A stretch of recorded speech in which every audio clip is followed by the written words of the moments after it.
Hello, welcome back to I Create For You. Today we have another ghost story in the Ghosts Among Us book, and it is in the Bed, Breakfast, and Ghost section. That would be... oh my goodness. See, that was a long story. There was no way I was going to do all that one. This one here, maybe not. But it's called The Legend of the Monkey Boy. And this is how long the story is. So it's pretty long, up to here. So I'm going to do the Victorian Rose today. And then that'll take us into, I believe, the last section when justice is done.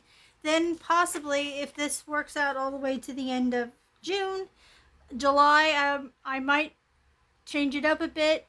And either on a Monday or a Friday, I'm going to incorporate videos of going to different places where I live, because the next book I wanted to do was the Hamburg ghost stories. And so I'll just take you out and try to find these places and do a video just on that place. No sketch for that one, just being right there at the point of where these stories originated. Okay. So now we are into the Victorian Rose. The Victorian Rose. What a perfectly lovely name for a bed and breakfast. The name is so perfect that at least a dozen other proprietors across America have chosen it for their B&Bs. These other establishments might be wonderful in their own ways, but the Victorian Rose in Ventura, California is extraordinary. It is housed in a beautiful 1880s church with a classic bell tower and a 96-foot tall steeple. The ceilings soar and the stained glass windows throw a palette of richly colored light on the sweet-faced cherubs and angels that adorn the interior. Owners Richard and Nona Bagach devoted 2 years to restoring the church to a welcoming place that would leave their guests awestruck. While their guests are indeed amazed, it is not just the beauty of the place that astonishes them. Sometimes it is the ghosts. Richard has had countless reports from guests who have seen the spirits who share his home. We never ask guests if they've seen a ghost, he told me, explaining that they wait until the guests come down for breakfast and bring it up themselves. If they've seen something, they'll let us know. Often stunned visitors sip their morning coffee, eyes wide, as they describe their encounters with a man of the cloth. The ghostly minister seems to look after the guests. He tucks them in and strokes their hair, Richard confided, and explained that visitors regard them as more as guardian angels than ghosts. Actually, there may be two minister spirits, as the clergy ghosts have been given two different descriptions. One rarely seen ghost is bald, while the other has hair. Both wear the traditional collar. It could, of course, be one spirit appearing at times as he looked when young, other times when he was when he aged. This was originally a Methodist church, said Richard. Later it was a Baptist church before a religion sect occupied the building. Sometimes a minister's apparition materializes in the mirror. Other times it is seen standing over a bed, smiling benignly at a startled guest. While Richard has never actually seen a ghost, he has had some odd experiences, including the time he was making a bed. A pillow flew out of the armoire and sailed past him across the room. Was it a member of the clergy who instigated the pillow fight, or perhaps someone else trying to catch his attention? While the minister's ghosts are fascinating subjects, there is another soul there that the living still mourn for. She, too, is a sweet spirit, but likely is restless. Her life was taken from her long before she was ready. She has been patient for over 2 decades, waiting for justice. If you too, dear reader, will also be patient, her shocking story will unfold in the next chapter. Well, that was a good segue into the next portion of this book. So, I don't know how I would react to having I don't care how nice it is, a ghost caressing my hair. I don't think so. But we shall try to see what we can come up with for. I think I'm going to do something just a little creepy. Of course, I've done the priest one before, so I'm just going to do something really, really creepy if I can. We'll see. We'll see what comes out of this.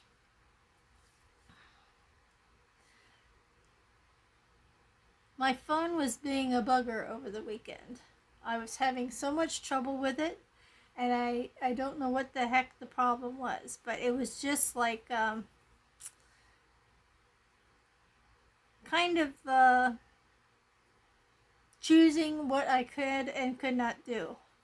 So, yeah, that was just a little bit frustrating when I was trying to do Sinister Saturday, and it just didn't happen.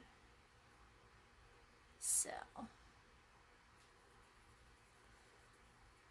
I said this guy's gonna be creepy, so just to be warn you, to forewarn you, be warn you. What the heck was that?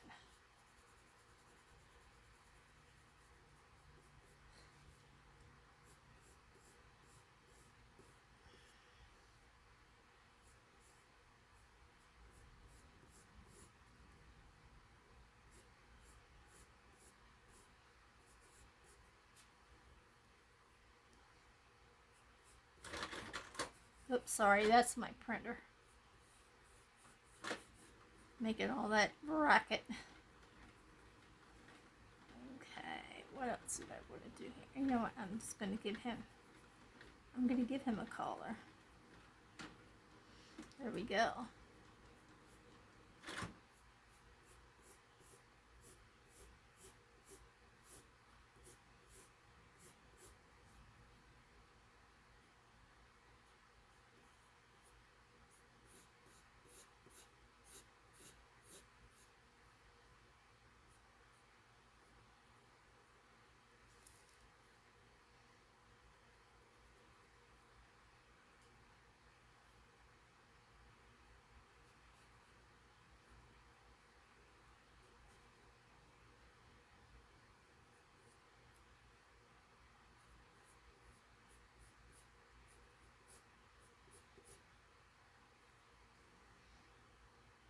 I need to do a little bit of erasing in here.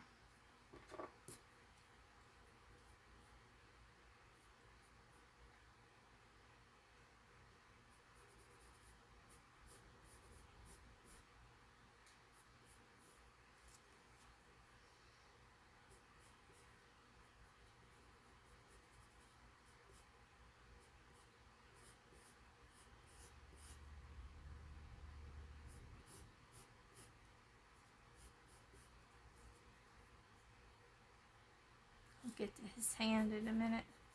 I just want to make this a little bit creepy here.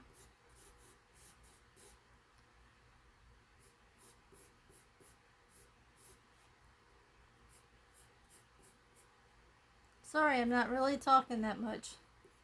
Massive focus here. I'm having that can't walk and talk at the same time syndrome. Can't sketch and talk at the same time. Although I do try. Oops. See, I need to be quiet.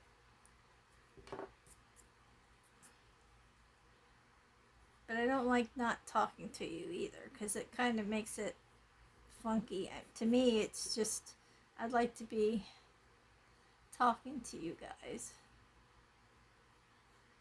So it's kind of hard to do this without saying something to you guys. I'm kind of excited about doing, going around my hometown here and seeing what kind of ghosts.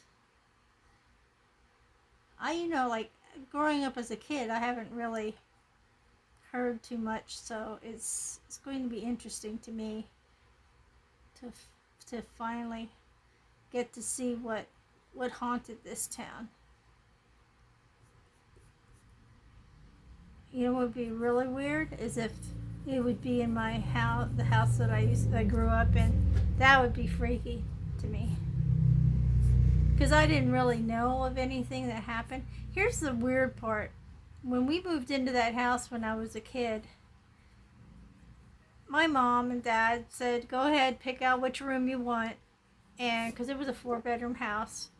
And so I did. I picked out the one I wanted. And my mom decides to say, oh, I think that was the man's room. And I mean, what do you mean by man? That was the man's room. What's that supposed to mean? Oh yeah, there's a man who passed away here. He had a heart attack and he passed away. And I don't know if she was being silly. No, she really liked Stephen King and stuff. So I don't know if she was being funny with me or if that actually happened. You know, because I didn't want to know anymore, so I never asked anything else. So I just left it be. You know what I mean? I just, alrighty then. One of those moments, you know. I'm trying to make the veil come down. Okay, now I'm going to try to do this hand holding a candle. So, this should be interesting. Hands aren't my strong suit here when it comes to drawing stuff. So, but when they're creepy, sometimes it's a lot easier to draw them. And I'm just gonna, this is the candlestick here. Okay, now I can finish this weird hand that's holding on to the candlestick. Okay, that's as good as it's gonna get, folks. Just holding this candlestick. We'll work on the candle here. Of course, it's melting, and then we have to do the flame.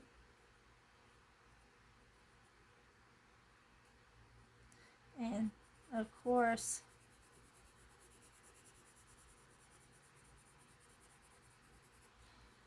I can't get much creepier than this one.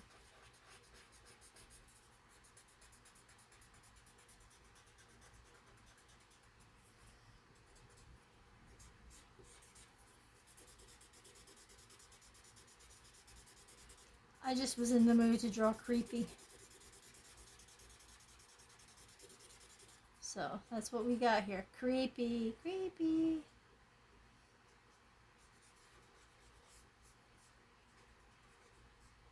Gotta make everything kind of shaded a little bit to give it the full creep effect, right? Alrighty. There's our creepy, creepy ghost. Here he is. That's our creepy ghost. Yeah, like I said, I don't know if I'd really like if that's something would come up to me like this and, well, it would stroke my head and I'd turn around and I'd see that looming over me. I'd be like, nope, I'm out of here. Exit stage left. Yeah, I would not stick around to see whether or not it meant me any harm. I think, yeah. That would be, well, you know, I think I'm going to check out now. You have a lovely place. Good luck. Bye. Yep. And hopefully this guy was creepy enough for you. He's creepy enough for me. I can take it. I like that guy. He's pretty creepy. I mean, if I've had a ghost touch me and it wasn't a happy ghost, but still, I just, if one would come up behind me and stroke my hair, that would, this one was a full on, and all it did was, it didn't really touch me. It yanked the bed covers, and it was right where I was laying because I was yelling at it. So I kind of provoked it a little bit, but it still didn't touch me, but it was enough. That was enough for me. I mean, I didn't live there at that house long either. I needed to get out of there. It started to ramp up too much. And I was like, nope, we need to move. I mean, I'm into ghosts and everything, but this one's a little bit angry.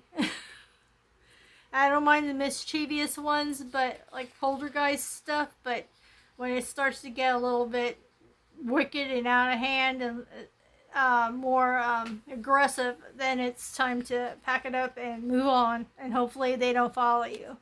Thank God it didn't. Anyway, thanks for stopping by. And so we're going to be in the last section of this book, like I said, and then we're going to go probably into the Hamburg Ghosts, the book by Charles Adams the third, and a second or third. I can't remember what he is, but anyway, he's a local who goes around and actually talks to people. And I believe the next time, and let me go see if I can find that book. Hold on 1 second so you get an idea. Okay, I found it. It was called Haunted Hamburg, Ghost Stories and Campfire Tales from Northern Berks County, from Bloody Spring to Witches Hill and all along the Hex Highway, by Charles Adams III, J. Adams III. So we'll probably go into this book, and being that I live here, if you look at this picture, I believe this is our main street. Yes, there's the movie theater. When I grew up as a kid, I was like maybe around in this area right here. I cannot see what all is up there. It's a little bit craziness. But yeah, this is 4th Street, and there's the Strand Theater. This is State Street. This is the Hex Highway, in other words. This street right here would lead into Hex Highway, which is Old 22. So yeah, I lived like right around here somewhere. So this will be an interesting book to get into, and I should be able to find some. The Charlottesville Hotel, I've been in there. Yeah, this should be an interesting book. I've seen that bridge. So I have not opened this book, Hawk Mountain. Yeah. I have a little story about Hawk Mountain that I'll tell you when we get to there. Something I was doing when I was reading serial killer books, and I came across it in Anne Rule's book. The mother of the person, Leslie Rule, is Anne Rule's daughter, and Anne Rule did a lot of detective work, and she wrote books on her experiences as being a detective, as you know, doing all these serial killer or just killers in particular, homicides and things, all her cases that she covered and had a hand in one way or another. She wrote a book and had all these stories in it, and one shocked me because it was at the base of Hawk Mountain. So I'll have to tell you about that a little bit too. I don't even remember what book it was in, or I'd even read that to you, but I don't have that one. I don't know which one it was. I have all her books, but I just don't remember which book it was in. Okay, now that's enough yip-yapping. Like I said, possibly start this in July, and it'll be a little bit of a spin. I'll either take Mondays or Fridays. More than likely Fridays than Mondays, to go to these different places and show you where they originate from. I could do that as a 2-part, take you to the place and explain it, and then do a sketch later. I haven't gotten the concept of editing and being able to put stuff together in videos. So once I can learn that, it'll be a lot easier, but we'll see how this goes. With all that being said, please give me a thumbs up if you liked it. Subscribe if you haven't. And if you have, thank you so much. Stay happy, stay healthy, stay creative, stay colorful, stay creepy, and stay true to yourself. Stay kind, and stay tuned for the next video, which is whatever Wednesday. Bye-bye for now.